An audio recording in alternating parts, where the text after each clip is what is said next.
makakasama po natin Philippine Ambassador to Israel, Ambassador Eileen Mendiola Rao. Ukol pa rin po dito sa sitwasyon ng mga kapatid po natin dyan na Pilipino sa Israel. Magandang umaga po, Ambassador. Good morning sa inyong lahat. Yes po. Thank you po, ma'am. Kahit na 4:39 po dyan, pumayag po kayo sa panayam dito nga po sa ating programa. Ma'am, sa pinakahuling balita nga po, meron ng 26 na mga Pinoy ang nakarating po sa Jordan from Israel at may humigit kumulang naman po na 223 ang nag-request po ng repatriation pauwi po dito sa bansa natin. Pwede po ba naming malaman kung ilan pa pong mga Pilipino ngayon ang kasalukuyang nasa proseso po para po inayos yung mga dokumento para makabalik nga po dito sa bansa? Salamat siya. Bali, ang natanggap naming request for repatriation, 253. Tapos ang confirm ngayon, ang susunod na batch namin, aabot ng 50 ang itatawid namin sa border. So nadagdagan po no from 223 naging 240. Ma'am, pagdating po nila sa Jordan, gaano pa po katagal ang stay doon ng mga Pinoy bago po sila makauwi dito sa bansa natin? Oo. So normally, they have to stay mga isang araw. Kasi kailangan itawid muna namin para siguradong walang mintes. So matutulog sila ng isang araw, tapos the following day lilipad na sila. Oo, ito pong mga 240 for repat, ma'am. Sa ngayon po ba hindi naman tayo nahihirapan sa pag-asikaso po ng dokumento ng mga Pilipino na ito na nais nang umuwi dito sa Pinas? No? Siya, gusto ko lang 253. Ang 253. Mhm. So, syempre, kailangan namin ayusin yung transit visa nila sa Jordan. Pero more than that, kailangan kasi yung mga kababayan natin, pagka tumawag sa amin dito para magpa-repatriate, dapat desidido na sila para tuloy-tuloy yung processing namin. Naantala lang kami kung pabago-bago kasi yung isip eh. May mga ganun pong kaso na magsasabi na for repat na pero kapag on process na, bigla pong magbabagong isip. Oo eh. Kasi syempre may economic considerations din sila eh. No? Yes po, Kaya opo. hindi rin namin sila masisisi. It's just that ang panawagan nga namin, kagaya nung sa meeting namin kagabi sa mga community leaders, kung magpaparipat, pag tumawag na dito, dapat confirm na. Kasi naantala yung buong grupo eh. No? Pagka may nagbaback out, tapos nasisira yung plano. Yes Everything. Kasi po. it's all about logistics, di ba? Yes po, So, kailangan understandable. pati yung booking ng ticket eh. So kung may Unahan pa naman yung ticket ngayon dito. Opo. Yung sa mga flights out. Oo. Oo, Ambassador, kung may ganyang klase ng problema, paano na po yung, well, moving forward, ano pong gagawin ngayon ng inyo pong mga kawani dyan sa Israel para siguruhin na yung mga magre-request for repat, talagang buo na po yung loob? Yun na nga, kaya nga nagpa-meeting tayo kagabi sa mga community leaders para mag-filter down sa mga miyembro na pag tumawag sila, dapat sigurado na sila. Nonetheless, basta't may mga tumatawag dito or nag-i-email na gusto nila magpa-repatriate, ini-interview ho sila isa-isa para sigurado.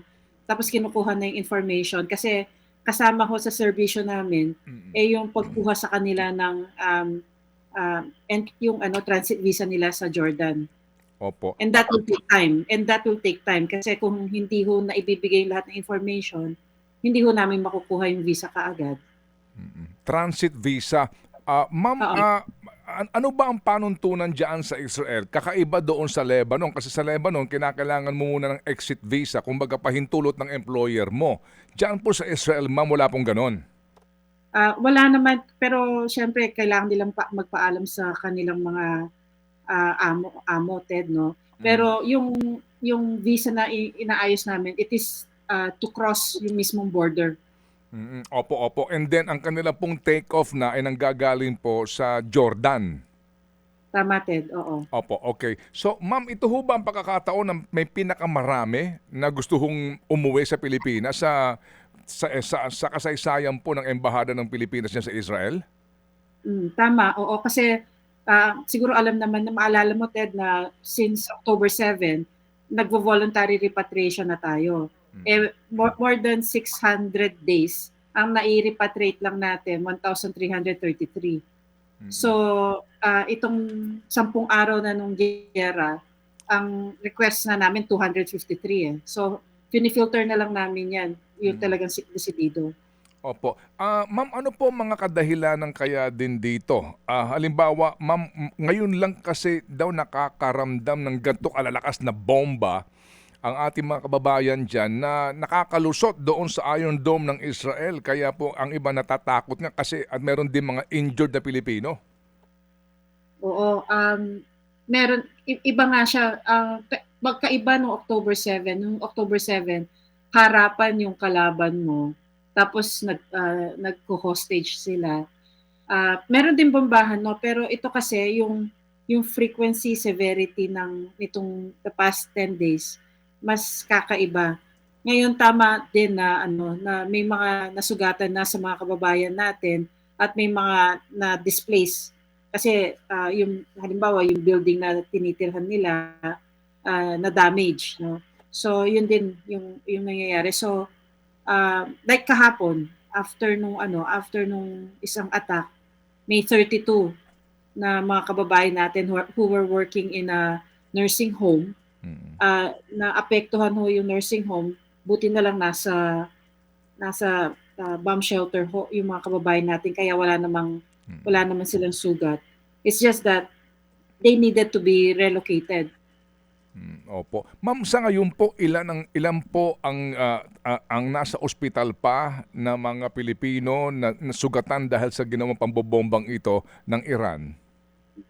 So in the past 10 days, no, 8 lang yung nasugatan natin. And out of the 8, 7 na po yung naka-discharge. Isa lang po yung binabantayan namin na critical. Pero ang nakuha naming balita sa hospital kahapon, she underwent yung pangalawang operasyon niya. Mm. At ngayon, inaantay lang na ma-recover at hopefully magising na siya. Opo, opo. So medyo ano ho ito, mabigat ang pinsala po ng ating kababayan. Babae po ba ito? Itong bang 8 na injured, ano po ang kanilang kasarian po, Ambassador? Karamihan babae. Mga isa lang yata ang lalaki if I recall yung mga pangalan. Oo. Opo. Ito pong critical, babae po ito, ma'am. Babae din. Oo, babae Opo. din. Ito hong 253 na ito, ano ho ito, ma'am, ano ang majority po dito? Babae, lalaki? Babae din ang karamihan. Kasi karamihan ng mga kababayan natin dito are caregivers. Mm. So, ang profile mataas ang percentage na kababaihan. Opo, opo. At sa ngayon po, ma'am, kumusta po naman ang sitwasyon dyan economically sa usapin po ng sweldo ng ating mga manggagawa sa nangyayaring gulong ito? Meron ho bang mga reklamo ng possibly po delay sa pagbabayad sa kanila dahil sa gera? Yung sa delay naman wala kaming nababalitaan. It's just that yung mga iba, lalo na yung mga hotel workers, no work, no pay yan eh. Mhm. Yung mga caregivers naman natin, karamihan live-in sa kanilang mga employers or dun sa nursing homes. So yung wino-worry namin yung kalagayan ng mga hotel workers natin.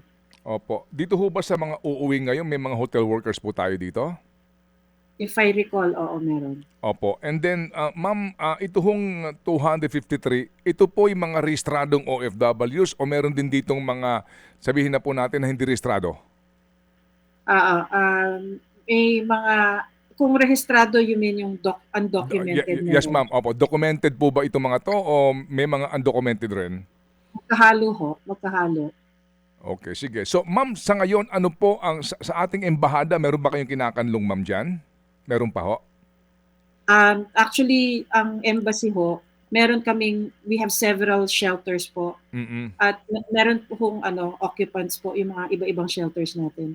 Okay. And then, ma'am, ano po ang pinakamalaking problema ho ninyo ngayon, ma'am, Ambassador? Dito po sa sitwasyon dyan sa Israel?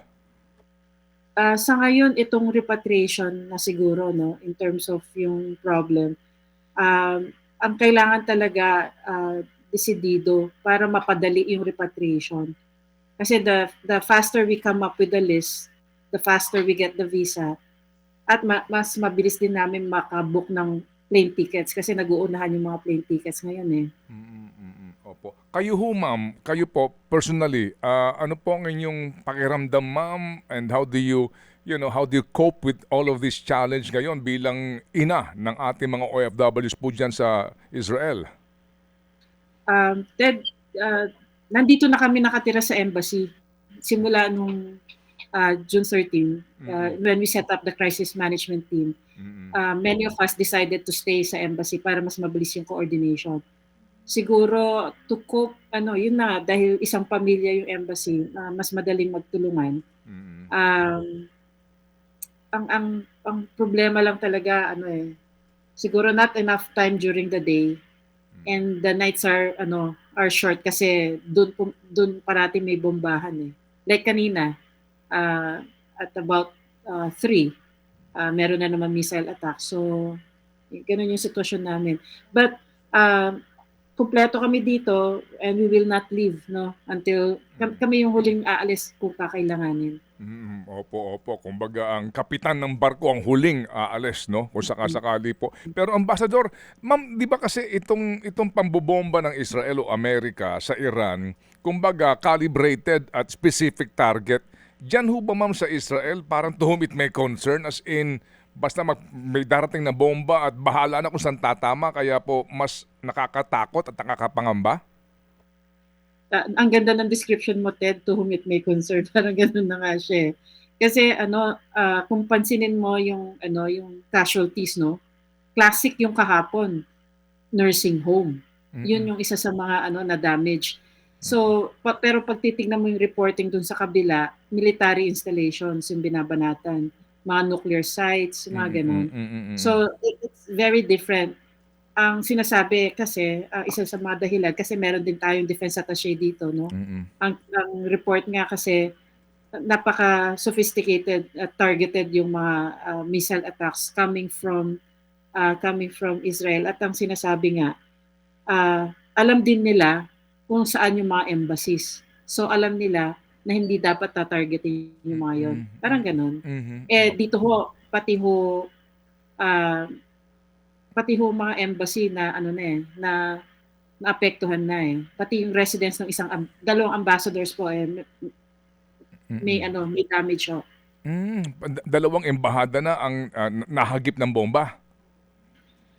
Ganun na nga ho. Or yung mga residents ho na pasama dun sa Opo, opo. May tanong lang po si Chacha, pahabol po ma'am. Oo. Opo. Yes po, Ambassador, yung binabanggit niyo po kanina, no, na po not enough time during the day para i-process po lahat ng mga documents sa mga Pinoy na nandyan.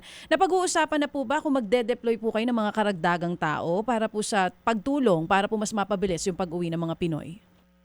Yung thank you very much, yung DMW tsaka OWA, sila kasi yung lead natin pag sa repatriation. So, may augmentation team sila na padadala dito. Okay. Ma'am, si DMW Secretary Hans Leo Kakdak daw po nasa Lebanon. Siya ba'y tatawid dyan sa inyo? Actually, we do not nasa Jordan ho siya. Ngayon? Actually, winelcome niya, ngayon nasa Jordan siya. Winelcome niya ho yung tinawid namin kahapon. Okay. And we don't advise ho na mag-cross siya dito. Opo, opo. Sige ho. So from Lebanon, siya nagtungo na po doon sa Jordan para meron din pong partido po na aagapay doon. Oo. Tama ka. Oo, tama Okay. Ted. Sige po. So ma'am, ano po ang inyong mensahe sa mga pamilya po ng OFWs na nakikinig po ngayon sa amin, nanonood sa atin, at maging yung mga OFWs po dyan po, mga kababayan natin Pilipino sa Israel, ma'am. Go ahead please. Thank you thank you Ted. Bali ang gusto ko lang iparating sa mga kababayan natin sa Pilipinas, ang internet po dito, yung telephone lines, they're all working po. So wag kayong mag-atubili na kumontak sa mga loved ones ninyo. And kung mamarapati mo Ted kung pwede Opo. ko bang banggitin yung mga hotline namin? Yes ma'am, please go ahead ma'am, please. Opo. So yung 24/7 hotline emergency number namin is +972 54-466-1188. Tapos yung assistance to nationals number natin, +972 50-911-4017. Ang mensahe ko po sa mga kababayan naman natin dito sa Israel, bantayan ho ninyo yung Facebook namin, PH in Israel. Dito ho lumalabas yung accurate information, data na pwede niyong makita. Tapos po, mag-tune in din kayo both sa Facebook at saka dun sa mga group chats po, sa mga community group chats. Kasi kung minsan ho, may nakukuha po kaming balitang tungkol sa nangyayari dito at kailangan namin iparating sa inyo kaagad. Pangalawang mensahe ko at napaka-importante, in order to save lives po, no, sundan po yung mga guidelines po ng Home Front Command. Pag sinabi po, take shelter, at wag ho kayong lumabas kaagad. Antayin ho na sabihin na pwede na hong lumabas. Literally, yung if you follow this instruction, it will save you. Ganun po. Opo, yes ma'am. Alright, ma'am, God bless you and protect you. Salamat po ma'am sa inyo pong paglilingkod sa ating mga kababayan dyan sa Israel, ma'am. Thank you very much, Ted at saka Cha. Opo, thank you again and God bless you and protect you. Thank you.